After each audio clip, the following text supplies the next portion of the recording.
महाराष्ट्र राज्य पणन महासंघ याची स्थापना 1957ला झाली होती.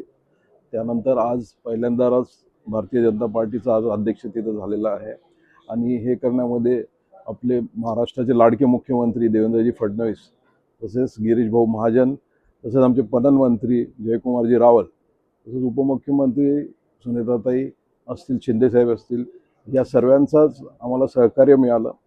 आणि आज इथं अध्यक्ष म्हणून झाल्यानंतर ही शेतकऱ्यांशी निगडीत संस्था आहे. मी एका शेतकऱ्याचा मुलगा आहे, तर त्याच्यामुळे मला देखील आनंद आहे की अशा शिखर संस्थेवरती राज्याच्या मला काम करायला मिळतं आहे. माझा जेवढा पण आजपर्यंतचा सहकारातला अनुभव आहे तो मी पूर्ण ह्याच्यामध्ये 100% या पदाला न्याय देण्यासाठी मी प्रयत्न करेल. आज योगायोगाने भारतीय जनता पार्टीचे जे आपले लाडके पंतप्रधान आहेत त्यांचा नाराच आहे की सहकार से समृद्धी. आज पहिल्यांदा कॅबिनेट मिनिस्ट्री सेंट्रल गव्हर्नमेंटमध्ये अमित भाई शाह यांच्याकडे आहे, त्याच्या माध्यमातून सहकार क्षेत्राला प्रोटेक्ट करण्यासाठी अनेक साऱ्या योजना आज उभ्या केल्या जात आहेत. आज शेतकऱ्यांचा माल बाहेर पोहोचवण्यासाठी देखील एक्सपोर्ट ओरिएंटेड काही कॉपरेटिव्ह सुरू केल्या गेलेल्या आहेत देश पातळीवरती.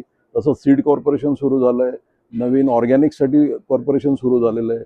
तर आज केंद्र शासन हे अगदी पॅक्सपासून ते केंद्रातल्या मोठमोठ्या संस्थांपर्यंत सगळीकडे लक्ष देऊन त्या कशा प्रॉपर नफ्यात राहतील, त्याच्यानंतर त्याच्या माध्यमातून शेतकऱ्यांपर्यंत कसं काम पोहोचू शकेल हे आपण बघून राहिलो आहे.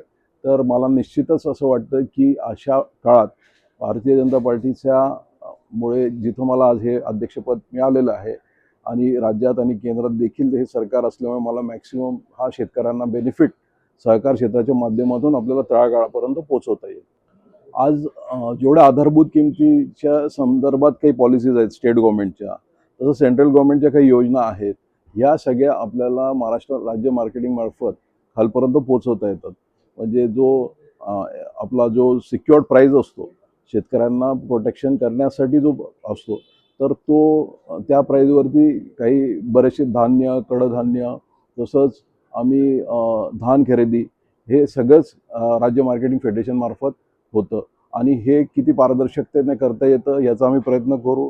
आज 100% डायरेक्टली शेतकऱ्याच्या अकाउंटमध्ये पैसे जातात, हेच फार मोठं पाऊल आहे, जेणेकरून मधले सगळे लिकेजेस थांबलेले आहेत आणि त्याच्यामुळे अजून जास्तीत जास्त शेतकऱ्यांना कसं आपल्याला इथं इन्व्हॉल्व करता येईल, वेळेवरती त्यांच्या नोंदणी कशा करून घेता येतील, सिस्टीम कशी अजून सोपी करता येईल यासाठी मी काम करेल. MSPच्या मुद्द्यावरती स्पेसिफिकली आज गाजण्याच्या मागचा उद्देशच असा असतो की बुवा शेतकऱ्यांना हमीभाव जो आहे हा त्यांचा रेट म्हणजे एक उदाहरण, तर एखादा धान्याचा किंवा कडधान्याचा ज्वारीची किंमत आज बाजारभाव 2000 असेल आणि शासनाचा 3700 रेट आला, तर हा प्राईस स्टॅबिलिटीसाठी असते MSP. अख्खाच्या अख्खा पूर्ण माल हे सरकार घेऊ शकत नाही. सरकार ज्यावेळेस प्राईस स्टॅबिलिटीसाठी असा रेट फिक्स करून देते, त्याच्याने शेतकऱ्यांना देखील एक कुठेतरी हमी मिळते की बुवा एवढा बाजारभाव मिळाला पाहिजे आणि त्यामुळे व्यापारी देखील त्या हिशोबाने त्याला सिक्युअर्ड करतात आणि मग मग मार्केटमध्ये तो भाव जो आहे तो बॅलन्स होतो. तर अशा पद्धतीने हे रेट दरवर्षी डिक्लेअर होतात आणि हे करत असताना शासन त्याच्यावरती बरंचसं संशोधन करतं आणि मगच अशा पद्धतीने MSP डिक्लेअर होतं.